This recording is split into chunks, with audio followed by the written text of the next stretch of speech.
Hey, what's going on, everybody? It's Peyton Doyle, host of The Peyton Doyle Show. Hope that everybody's having a fantastic Sunday today. And today, we have a packed show, a super packed show. We have a super special guest. Later on, Jordan McAnulty from Albatross Sports will be joining us to talk NFL. He'll be our first guest ever.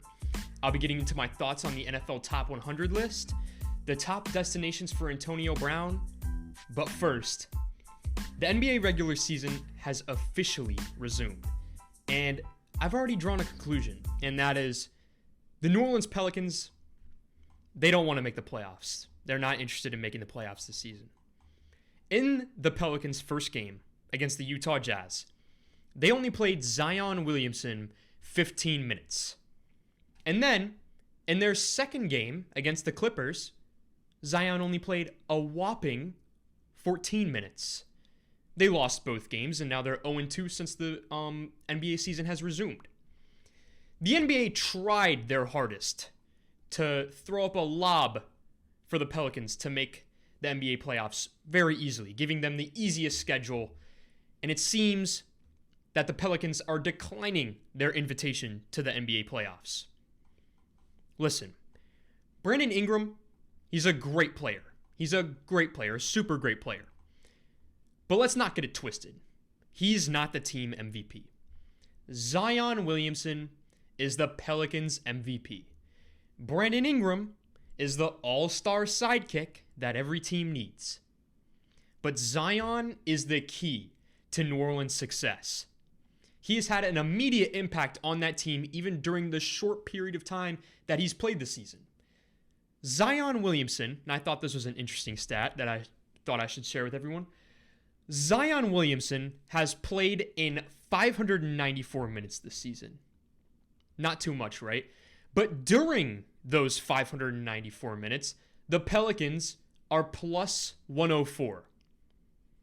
The rest of the minutes where Zion is not on the floor and he hasn't been playing, the Pelicans are minus 159. When Zion's on the floor, the Pelicans are astronomically better than when he's off the floor. The Pelicans, they're valuing protecting Zion more than making the playoffs. I truly believe if Zion was playing more minutes, that the Pelicans would have made the playoffs. They had the easiest schedule. The Clippers were really the hardest game. That was the only game I could see them losing. It was very possible that they could go 7-1 in the remaining 8 games of the season. But the Pelicans, they probably know that they don't really have a shot at a deep playoff run this season. They don't want to risk Zion's future for a first-round exit in the playoffs, and I can see that. They think, we can keep our future, our face of the franchise safe, miss the playoffs this year, which, most people expected anyways, especially now that Yusuf Nurkic is back for Portland. I could really see Portland as the 8th seed. But the Pelicans are looking to take the lottery pick and look towards the future with a fully healthy Zion Williamson. So 4 days ago, the NFL released their top 100 list. And I have a few words to say about having Patrick Mahomes at 4th. Having Patrick Mahomes at 4th on the NFL top 100 list is an absolute travesty. It's just a travesty. There's no other way around it. Patrick Mahomes is the best player in the NFL, and he's by far the best quarterback in the NFL, in my opinion. I don't even think there's an argument. He's already won a league MVP, a Super Bowl, and a Super Bowl MVP, and he's still only 24 years old. He's just getting started. He's the most talented quarterback that this league may have ever seen. He's a leader, and he's now a champion. I don't see how you can rank him as the 3rd best quarterback in the NFL. The only other player that you can make an argument that could possibly be number 1 over Patrick Mahomes is Aaron Donald. That's it. That's it. And I don't want to hear about how he missed 2 games in the regular season because he was hurt, okay? It's only 2 games. And Ryan Tannehill is on the top 100, and he wasn't even the starting quarterback for the full season. Mahomes missed the 2 games, and he still threw for over 4,000 yards and 26 touchdowns. I don't see how Patrick Mahomes is not the best quarterback in the league. Listen, Lamar, whatever. Okay, he had the great season, great MVP year, but first round exit in the playoffs. He got upset by a team that was not as good as his team. And he is nowhere near the passer that Patrick Mahomes is. Not even close. Russell Wilson, I understand he's been doing it for a while, but he still doesn't even have a Super Bowl MVP. Patrick Mahomes does. Patrick Mahomes is 24. Patrick Mahomes is still getting better. How much better is Russell Wilson getting? None. We already know what he is. He's great. He's fantastic. Don't get me wrong. I think he's the second best quarterback in the NFL. But Patrick Mahomes is hands down the best quarterback in the NFL. I don't even think there's an argument, and I think it's going to stay that way for about 10 to 15 years. And he still might be the best player in the NFL. If you want to put Aaron Donald ahead of him, fine. But I say that was bogus. And just to show how awful this top 100 list is, let me tell you the top 13 quarterbacks according to the NFL Top 100. You ready for this? 1, Lamar Jackson. 2, Russell Wilson. 3, Patrick Mahomes. Then we have Drew Brees, Tom Brady, Aaron Rodgers, Deshaun Watson, Jimmy Garoppolo, Dak Prescott, Kirk Cousins, Ryan Tannehill, Josh Allen, and Kyler Murray. They had Dak Prescott as a top 50 player in the NFL. His division rival, Carson Wentz, carried his team to the top of that division without a wide receiver worth mentioning, and despite being far less talented than the Dallas Cowboys, they still made the playoffs. And Dak Prescott's Cowboys didn't. So then where's Carson Wentz? Jimmy Garoppolo, yeah, he's good. But he just made the Super Bowl, and his team thought about moving on from him already for a 42-year-old Tom Brady. He can't be that promising. The Eagles dumped the guy that won them a Super Bowl and earned Super Bowl MVP honors for Carson Wentz. They got rid of Nick Foles like that. It wasn't a question to them. They knew who the man was. The man's Carson Wentz. He just threw for over 4,000 yards, 27 touchdowns, to 7 interceptions, and his best wide receiver this season was Alshon Jeffrey, who caught for a whopping 490 yards on the season. It's abysmal. That's awful. In fact, Carson Wentz is the first quarterback to throw for over 4,000 yards and not have a receiver catch for 500 yards in the season. And this is all of your guys' reaction to it. Wake up!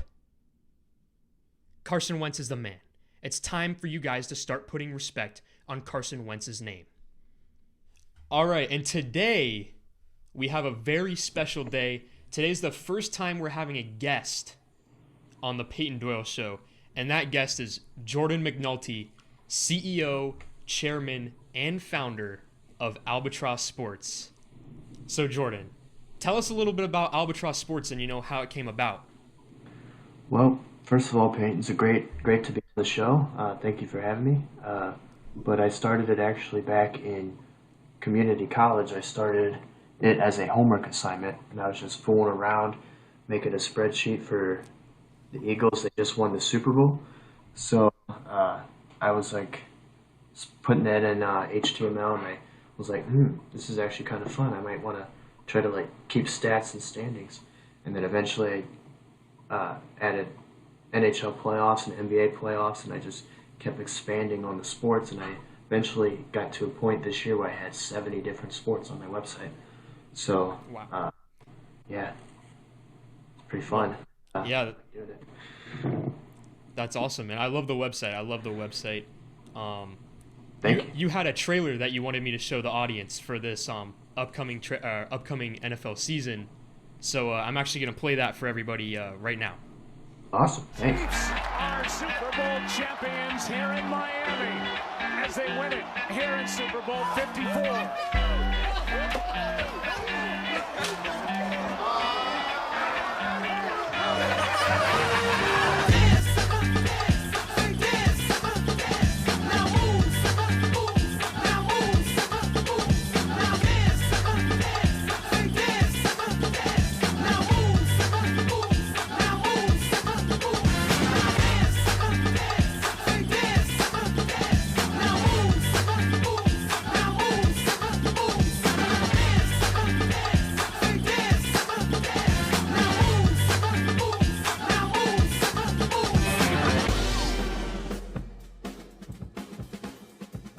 Yeah. All right, man. I love the trailer. I'm really excited for this season. I'm so excited. I hope that they can finish it with this whole COVID thing. I know it's a weird situation, but it's gonna be really interesting to see who can win the Super Bowl. I personally believe the Chiefs are still favorites for me.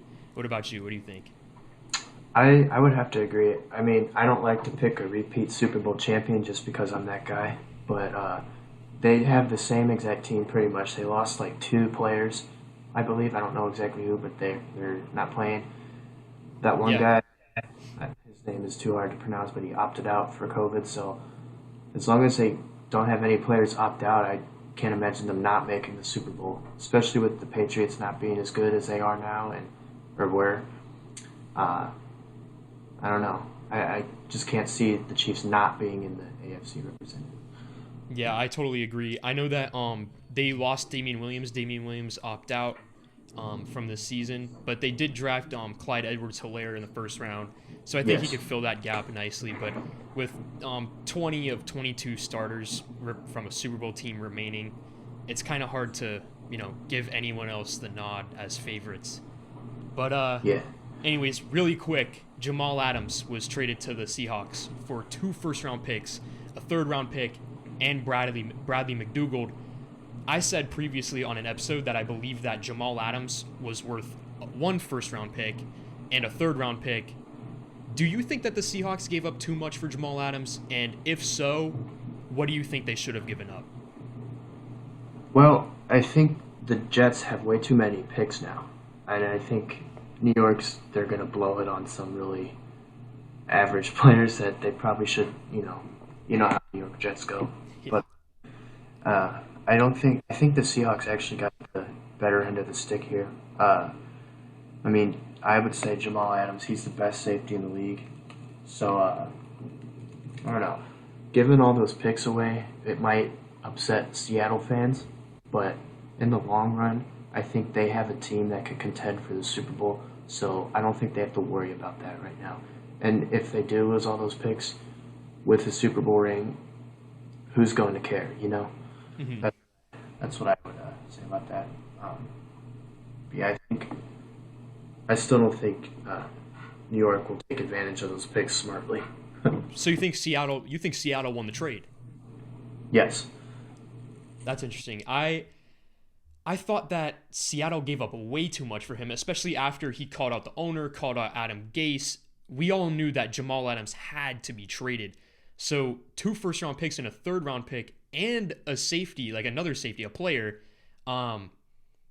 just for what'd they get? Jamal Adams and a 4th-round pick for a guy that they knew had to be dealt. I think that's a lot to give up. I think it looked desperate. I think Seattle knew that like the 49ers are a tough team to beat in that division. The Cardinals are improving. I think that it was a move that just seemed desperate for them to have to give up that much for Jamal Adams. And I understand he's a great player, tremendous player, but at the end of the day, he is a safety, and I don't know if I'm giving up 2 first-round picks, a third-round pick, and a near starting player for 1 safety. And I understand that might put them over to the edge to the Super Bowl, and you're probably right. If they win the Super Bowl, nobody's going to care because they're going to be like, see, they won the trade, they won the Super Bowl. But at the end of the day, that's a lot to give up for 1 player to me. That's the way I see it. But I think it's good for both sides. The Jets, they got their picks. Right. Whether they do, good with the picks or not, that's up to them. But they have the potential there for their young team. Plus the culture, you want people on your team that want to be there. You don't want guys, calling out the head coach. That's just very problematic. You want stable organization, people to want to play for you. And then Seattle, they get their superstar that might put them over the top in a tough division and a tough conference as well. So the NFL came out with their top 100 list a couple days ago. I don't like it. You actually texted me right after they did the final episode on it, and you asked me what I thought about it, and I said what immediately stuck out to me was Patrick Mahomes at 4th. Yes. I think he should be first. And if you want to put Aaron Donald ahead of him, that's the only player that I think you could make an argument is better than Patrick Mahomes in the NFL. but there should not be any quarterbacks ahead of Patrick Mahomes, in my opinion. What are your thoughts on Mahomes being fourth on the NFL Top 100 list? I think it's a little disrespectful to him because he was fourth last year, and he just won the Super Bowl and the Super Bowl MVP. And you're going to rank him at the same spot. I guess the players, ranking the players, other players, but I don't think Lamar Jackson deserved to be number one based off of losing in the first round of his playoff, the upset of the whole season. So I would definitely put Mahomes at two or one for sure. And what about Russell Wilson? Would you put Russell Wilson at top 3 still? Yes, I actually, on my list on Albatross Sports, I put Russell Wilson at number 3. I think he could have been MVP if Lamar Jackson didn't just rush for 1,000 yards or whatever it was. I don't even know. But I think Russell Wilson was definitely, like, if not the second best quarterback in the entire NFL. This might be a hot take, but I don't think Patrick Mahomes is the best quarterback in the league. He's great. I just don't think. I don't know. It's just one of those. Then who is? Yeah. Well, I would say he's definitely a top 3 quarterback, but in terms of, I haven't really seen enough. Like, I've seen him win a Super Bowl. Yeah, that's all great and that's impressive, but in terms of what Russell Wilson's consistency he's been doing since when he's been drafted, I just think Mahomes needs to be on that level of consistency to prove me wrong. So you want the longevity of it. You want to see if Mahomes can sustain this level of greatness for his whole career. Right. We've only really seen him play for 2 full seasons. All right. I mean, I can understand that. I mean, I'm buying into the hype. I truly believe right now, if I were to make a top 100 ratings, Mahomes would be hands down number 1. And that's just what I believe. I think that he could do literally anything on the field. And like I said in a previous episode, if I could build the perfect quarterback, I literally would just take Patrick Mahomes. I think that he's that good. I think he's mobile. The way that he extends plays, he could throw at any arm angle. He can make any throw on the football field. He has a bazooka of an arm, and that's just the way I see it. But I understand what you're saying with the you want to see if he can sustain it. So let me ask you this. If Mahomes continues and sustains this level of greatness for the next 10, 15 years, where do you think that ranks him amongst the greatest quarterbacks of all time? Oh, goodness. 10 years. If he keeps doing what he's been doing, throwing, first season he had over 50, right? And then, what do you have this year, 36 or something? Yeah, and he had a lot still. He missed a decent amount of games. That's still crazy. Yes, I do think he'd be, I don't know if he'd be better than Tom Brady, or Peyton Manning, but he definitely 3rd or 4th for me if he does this for another 10 years. And who knows? If he wins 2 or 3 more Super Bowls, he might become, to me, the greatest quarterback of all time. So, just looking at a talent perspective, I believe that Patrick Mahomes is one of the most talented quarterbacks that this league has ever seen, right? But I don't know if he'll catch Brady's 6 Super Bowls. You know what I mean? That's extremely difficult to do. But I'm looking at if Patrick Mahomes gets 4 Super Bowls, I think that the 4 Super Bowl rings plus the just how much more talented of a quarterback that he is than Tom Brady, to me, that puts him in the GOAT conversation. If he gets 3 or 4 rings, he's in the GOAT conversation to me. So, back to the top 100. Are there any players on the list that you thought maybe should have been a little higher, or maybe even someone that wasn't on the list at all that you think should be on the list? Yeah, definitely. Well, first of all, a lot of people were upset about it, and me, an Eagles fan, was a little upset too. Carson Wentz just completely disrespected. He had an amazing season. They still made the playoffs, and they just left him off the list. And I get other quarterbacks may have been more deserving, like Kyler Murray. I wouldn't say he had a better season than Carson Wentz, but he was Rookie of the Year, so I get by default they probably stuck him on there. And yeah, no, I think Carson Wentz, if not, I would definitely put him at like 89 or 91 at least. Yeah, Carson Wentz was the biggest missing name that just completely stood out to me because, in my opinion, Carson Wentz is a top 10 quarterback to me. And he's not on the list, but guys like Josh Allen are on the top 100. And listen, I love Josh Allen. I've said this a million times. I think he could be a great quarterback in the league. But he certainly isn't Carson Wentz yet. And I don't know if he's even top 100 yet. They also had Dak Prescott on there and Ryan Tannehill. And I would take Carson Wentz over both of those guys any day of the week. So Right. Where do you see Carson Wentz on your top quarterbacks list? I would have to put him in the top 10 as well because last season he actually had the most yards he's ever thrown, over 4,000, and 7 touchdowns. He's actually thrown 7 in the last 3 seasons, ironically. But he played a full season. Given that he threw over 4,000 yards and 7 touchdowns and only, 7 interceptions. I completely read that. 27 touchdowns.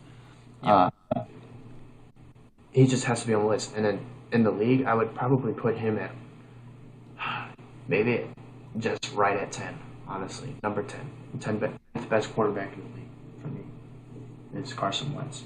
And he's roughly behind very much underrated Matthew Stafford. That's awesome. I actually 100% agree with you on that. Matthew Stafford to me is the most underrated quarterback, like maybe of my generation. There's a hate police Instagram account on Instagram. Just whatever's so bad mouthing Matthew Stafford in the comments, they'll call that guy and he'll just roast him out. Yeah. I have Matthew Stafford at 9 on my top 10 quarterbacks. Carson Wentz I have 8 behind Patrick Mahomes, Russell Wilson, Lamar, Aaron Rodgers, Deshaun Watson, Tom Brady, and Drew Brees. He can easily go way up and be up in the top 5 with Deshaun Watson. I just need to see him stay healthy through the playoffs as well. But don't get it twisted. Listen, I know Nick Foles led them to an incredible playoff run and won the Super Bowl and everything. But that was Carson Wentz. And Carson Wentz got them in position to be able to do that.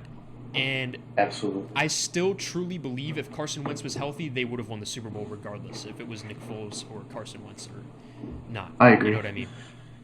So that's one that really stuck out to me because I think that he's way better than Dak Prescott and Ryan Tannehill.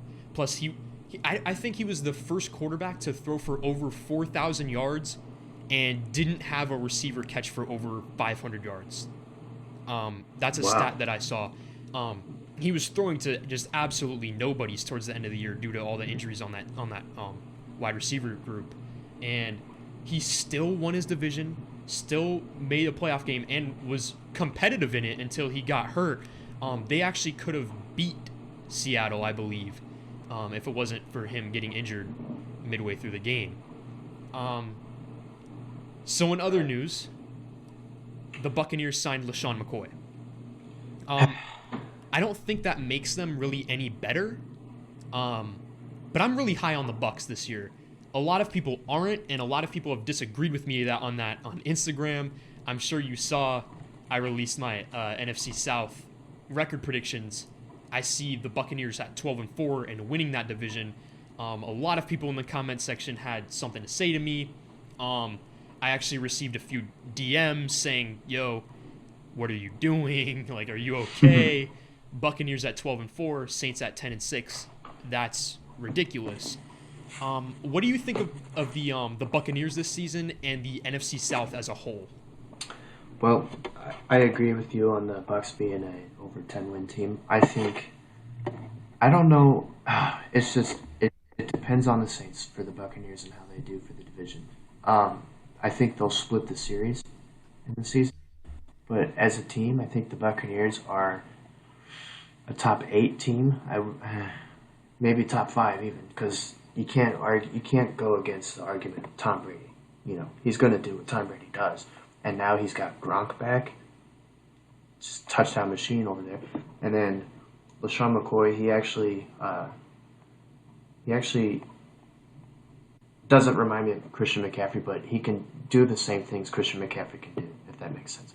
So, I think Tom Brady's going to have fun throwing to him. And then, of course, Chris Godwin and Mike Evans, weren't they top 2 receivers last year?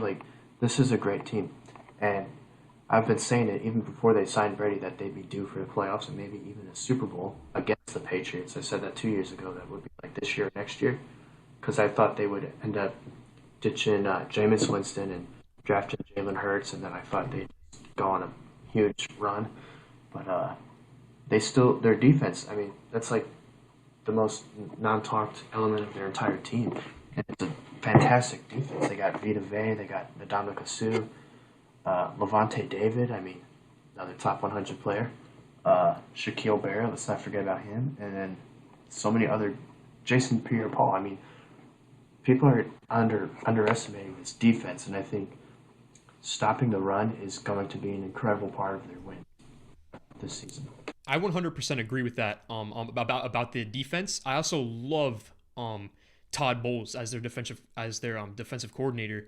I think that he puts together a perfect system for that defense to succeed. And Bruce Arians on the offensive side of the ball with that explosive offense, I think the Buccaneers are going to be really dangerous this year. I don't care if Tom Brady's old. I think that they're going to be really explosive. So then what do you think about the NFC South as a whole, though? If I was going to ask you record predictions from top to bottom, who's in first place, who's in last place? Well, I'm going to start with last place, and that's definitely the Carolina Panthers. I think they could still be very good. Teddy Bridgewater is not a bad quarterback at all. And, of course, Christian McCaffrey is probably the number 1 running back right now, in my opinion. So it's iffy for that team with me. But I think defense is their weak point. And I think they're going to lose a lot of games off of field goals and interceptions of Teddy Bridgewater just not going back to his normal self. I think their record will be somewhere between 5-11, 6-10. So I'm going to have to say, I'm going to give them 6-10. And then third place, Falcons. I think everyone hypes them up, and then they always, not tank, but they always just go lower everyone's expectations. So I'm going to have to give them, I'll say the Falcons will go 9-7, but miss the playoffs. And then second place, this is the hard one. I'm going to have to say the Bucs. I think the Saints will have more wins.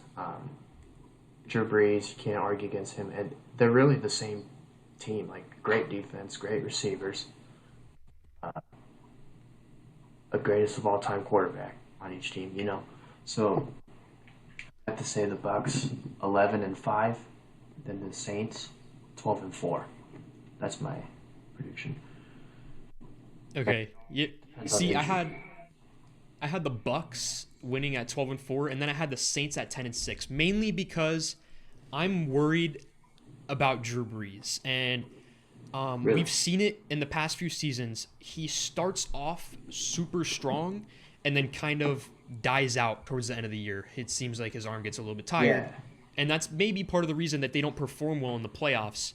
I understand that they've gotten screwed over with the refs sometimes, and the Minneapolis Miracle, stuff like that. You obviously can't control that, but even we heard rumblings of him wanting to retire this season at the Pro Bowl. I think Drew Brees knows he's losing a little bit on his ball, and I still see the Saints being a really good team this year. I have them at 10-6, but mainly just because we saw it with Peyton Manning and Denver in 2015 when he won the Super Bowl. He knows enough just to manage them and put them in position to win and let his teammates make the plays for him, right? And he doesn't we're to the point where he doesn't necessarily have to carry them.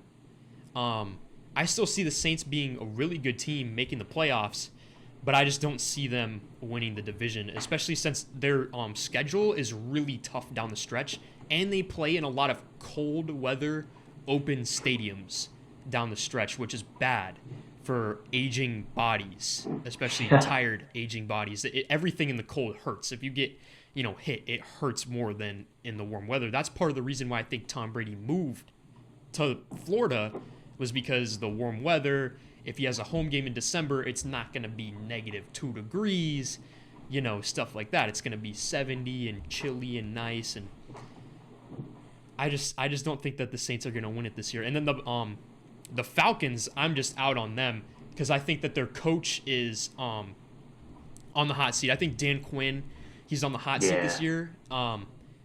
So I have them at 5-11. I actually had them in last place, and then because we don't know anything about Todd Gurley. I feel like Todd Gurley is Todd Gurley of old, the Falcons are going to be pretty good, and they might actually end up going 9-7 like you predict, but I just don't know with him yet. I think it's really scary because they couldn't even get anything for him. The Rams released him. And like I said, you don't release a guy like Todd Gurley unless there's something really, really wrong. Right. That makes sense. And I have the Panthers at 10-6 in third, or not 10-6. My apologies, 6-10 in third place. I love Teddy Bridgewater. I thought he could be like a multiple-time Pro Bowl quarterback at this point if he hadn't have gotten completely injured, just horrible injury. But I don't see them gelling. They have a first-year coach, Matt Rule, first time in the NFL as well. And their defense needs to gel a little bit. They were the first team to draft every single pick as a defensive player, so they know that they need help on defense, but it's going to take a while for those rookies to come in and gel together. But I see a bright future for them once Drew Brees and Tom Brady retire. If Teddy Bridgewater sticks around, I could see the Panthers being the kings of that division, especially with Christian McCaffrey if he still pans out to be healthy.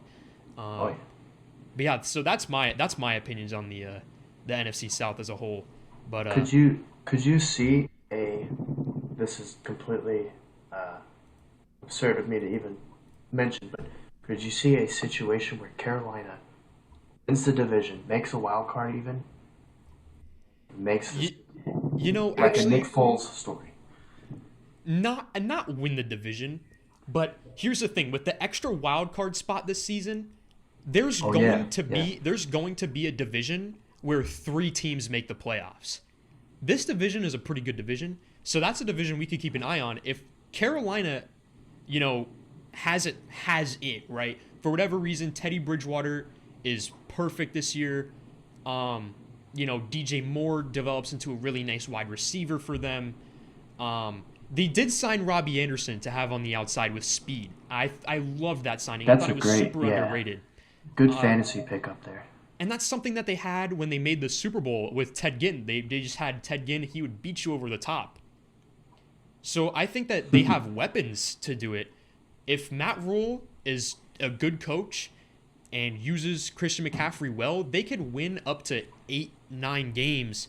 I just don't see it with the tough division.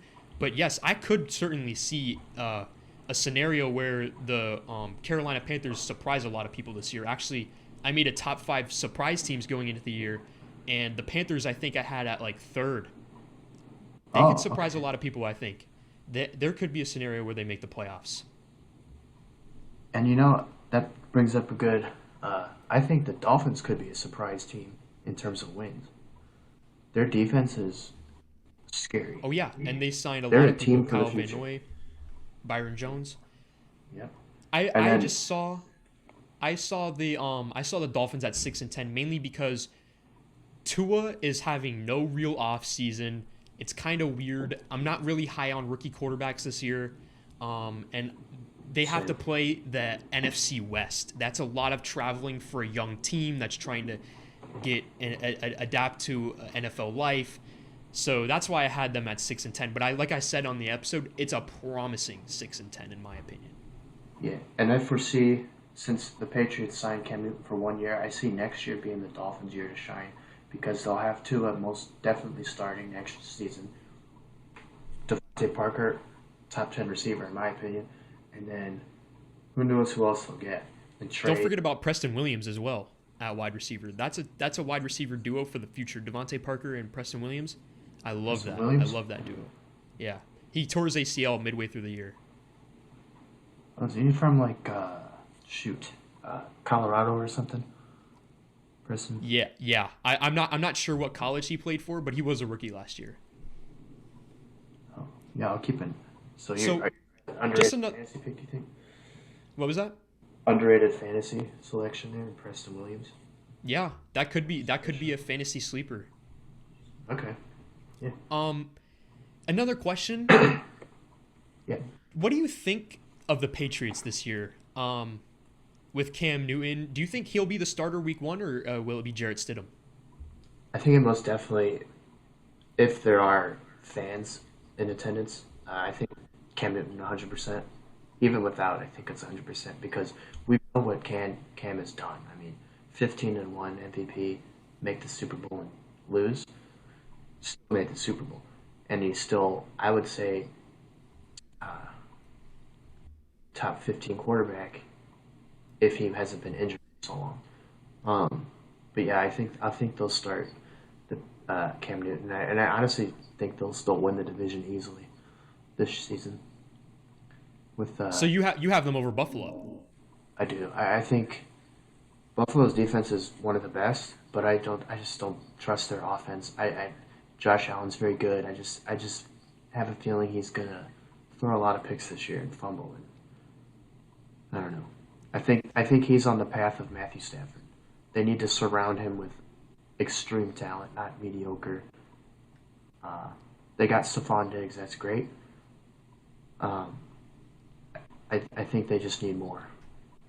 So Josh Allen, you're not high on him. I'm high on his arm. I think he has the top 3 arm in the whole league. Gosh, I don't know. I think they could make the playoffs. Wild card, one of the 3. But I don't know. I just don't think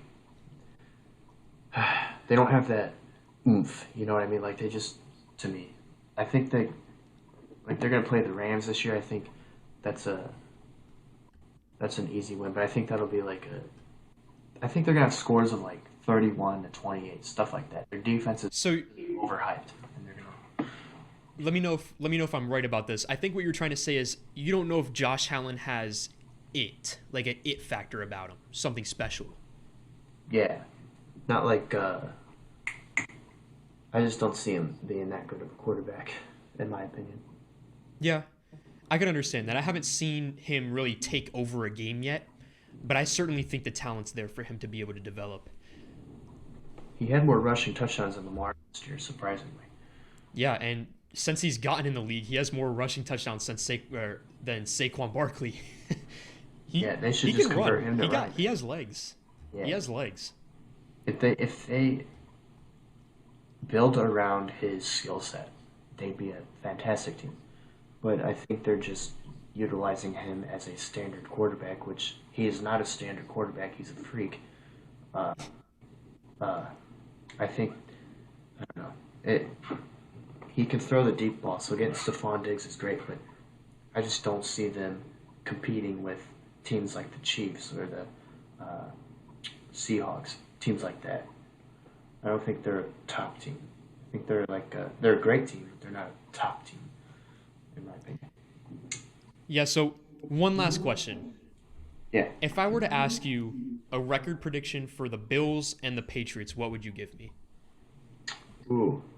I'm going to say 10-6 for the Patriots, 9-7 for the Bills. Possibly 8-8 for the Bills. Yeah, see, I would actually have that flipped around. I need to update my AFC East predictions because I made it before Cam was there. So I actually had the Patriots at 4-12 with Jarrett Stidham because I was not high on him at all. But Cam Newton certainly flips that around for me. So I'm gonna have to remake that. But 8-8 for the Bills. That's what you're thinking? Yeah. Yeah. All right. I like that. All right, Jordan. It's been great having you on, man. It's been great having you on. Yeah, great time. Thanks for having me. Yeah, man. Thanks for letting me work with you on your website and everything, and I'll try to have you on again sometime, huh? Yeah. And we'll actually be working on some articles real soon, right? So, get that going. Yeah, man.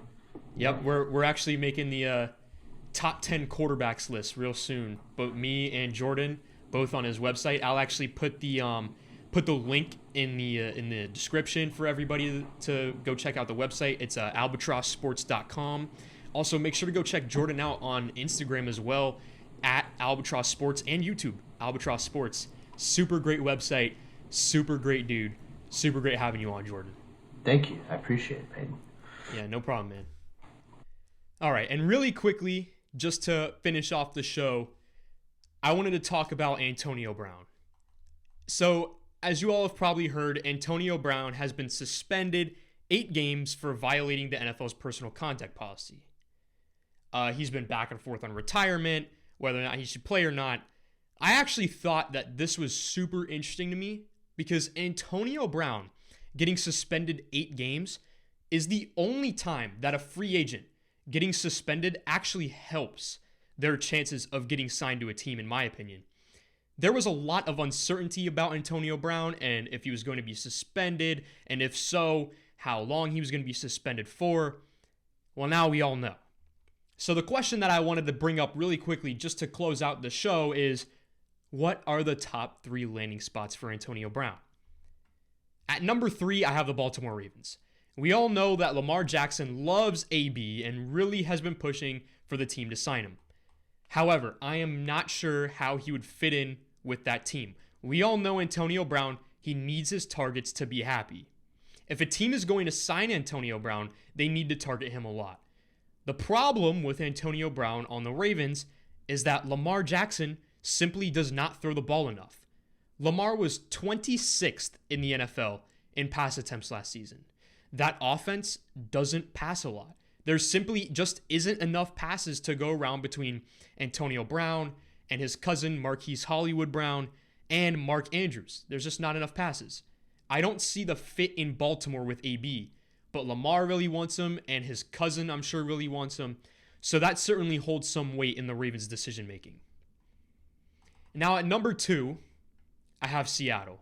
The Seahawks are extremely capable of taking the risk of signing Antonio Brown. With Russell Wilson's leadership, he can possibly keep Antonio Brown in check in the locker room and keep the team's head in the game if he does cause distractions outside the field. Cancel out the distractions, keep everyone focused on the game and the winning mindset. Plus, we all know that Russell wants AB. We've heard reports that he's pushing for the team to sign the former All-Pro wide receiver, and there's videos of him working out with Antonio Brown this offseason. I'm sure Russell Wilson would really love to throw to a receiver as talented as Antonio Brown. He has not had a receiver as talented as Antonio Brown in his entire career, and I'm sure he would be really excited if he could make the team. And the best place, in my opinion, for Antonio Brown to go is the Philadelphia Eagles. As I made very clear earlier in the episode, the Eagles need receivers. Now this is a big if, but if Antonio Brown doesn't cause any problems off the field, I could see the Eagles taking the risk on signing Antonio Brown. Especially if they're neck and neck with the Cowboys midway through the season in that division and think that Antonio Brown can help them get over the top. I could see them signing him, taking the risk. We all know that Antonio Brown can bring extremely high-level wide receiver play to your football team. But it's just the questions of what will he bring off of the field. So that's it, everyone. Hope you all enjoyed this show. If you haven't, make sure to go check out the show on social media. You can find us on Instagram, Twitter, and Facebook at Peyton Doyle Show. That is at Peyton Doyle Show. Thank you all so much for watching and or listening. And please, like always, make sure to stay tuned for next week's episode. Thank you.